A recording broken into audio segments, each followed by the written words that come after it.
नमस्कार। अगर कोई बिहार पुलिस भर्ती की तैयारी कर रहा है तो उसने कट ऑफ के साथ लिखी जन्म तिथि जरूर देखी होगी। ये है क्या आखिर, और ये सिलेक्शन पर कैसे असर डाल सकती है? चलिए आज इस पूरी कंफ्यूजन को हमेशा के लिए खत्म करते हैं। तो ये वो नंबर हैं जो कई उम्मीदवारों को परेशान करते हैं।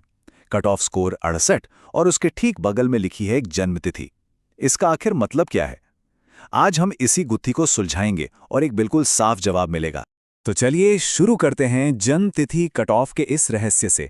ये वो नियम है जो टाई होने की सिचुएशन में ये फैसला करता है कि कौन आगे जाएगा। आइए इसे ठीक से समझते हैं। सबसे पहले एक बात समझ लीजिए, ये जो तारीख है ना, ये सिर्फ एक नंबर नहीं है, ये एक टाई ब्रेकर है। जब दो उम्मीदवारों के नंबर बिल्कुल एक जैसे हो जाते हैं, तब यही तारीख फैसला करती है कि किसे चुना जाएगा। तो ठीक है, ये काम कैसे करता है? आइए इस पूरे नियम को ना एकदम आसान भाषा में समझते हैं। इसका सीधा सा मतलब है, अगर दो उम्मीदवारों के नंबर बिल्कुल कट ऑफ के बराबर हैं, तो उस उम्मीदवार को चुना जाएगा जिसकी उम्र ज्यादा है। और ये जो कट ऑफ के साथ डेट दी गई है, वो उसी आखिरी सेलेक्टेड सबसे सीनियर कैंडिडेट की जन्मतिथि होती है। देखिए, इस पूरे नियम को समझने के लिए ना बस दो सिचुएशंस को याद रखना है। अगर ये दो बातें समझ आ गईं, तो सारी कंफ्यूजन ही खत्म हो जाएगी। यहां ये नियम बिल्कुल साफ हो जाता है। पहली सिचुएशन, अगर किसी का स्कोर कट ऑफ से सिर्फ एक नंबर भी ज्यादा है, तो उसकी जन्मतिथि से कोई लेना देना नहीं है, उसका सिलेक्शन पक्का है। लेकिन दूसरी सिचुएशन, अगर स्कोर ठीक कट ऑफ के बराबर है, सिर्फ तभी जन्मतिथि देखी जाएगी।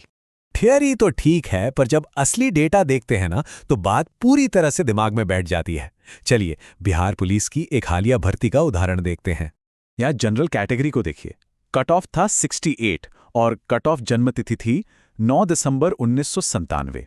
इसका मतलब यह है कि जिस आखिरी उम्मीदवार का 68 नंबर पर सिलेक्शन हुआ, उसकी जन्मतिथि 9 दिसंबर 1997 या उससे पहले की थी। तो यह बहुत सीधा है। मान लीजिए किसी को 69 नंबर मिले, उसकी जन्मतिथि चाहे 2004 ही क्यों ना हो, उसका सिलेक्शन हो गया। लेकिन अगर किसी को ठीक 68 नंबर मिले, तो उसे सिलेक्ट होने के लिए 9 दिसंबर 1997 को या उससे पहले पैदा होना जरूरी था। तो सबसे जरूरी बात क्या निकल कर आती है?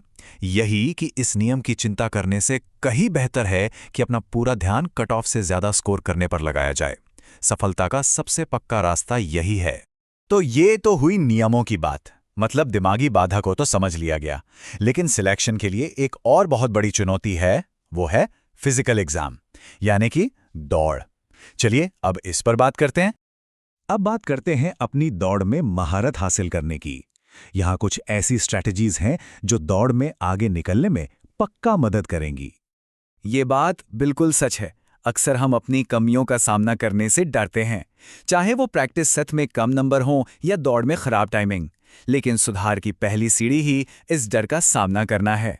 देखिए, सफलता का कोई बड़ा रहस्य नहीं है, ये बस इन 3 आसान स्टेप्स में छिपा है। पहला, रोज प्रैक्टिस करें। दूसरा, हर हफ्ते अपनी प्रोग्रेस को नापें, घड़ी से डरना नहीं है। और तीसरा, हमेशा थोड़ा बेहतर करने का टारगेट रखें। कंसिस्टेंसी ही सब कुछ है। तो हमने मेंटल और फिजिकल दोनों तरह की तैयारी की बात की।